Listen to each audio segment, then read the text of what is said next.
How to change your display name on Zangi. Ever feel like your Zangi name needs a little refresh? Maybe you want to use a nickname, or perhaps your current one isn't quite right anymore. Guess what? Changing your display name on Zangi is super easy. Ready? Let's walk through it together. First things first, open up your Zangi application on your phone. I can see my Zangi right over here. Let's open it too.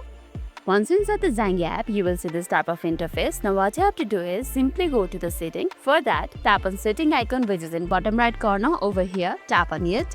Now you will see your profile just below your number. Simply tap on your profile. On your profile section, you will see our pencil-like icon in top right corner. It's over here. Tap on it. And from here, you can change your display name. For example, I want to keep it Panda. Then after you're happy with your name or the display name, simply tap on this tick mark right over here.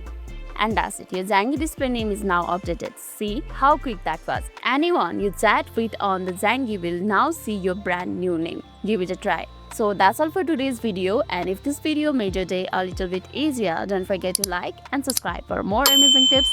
Thanks for watching and see you in the next video.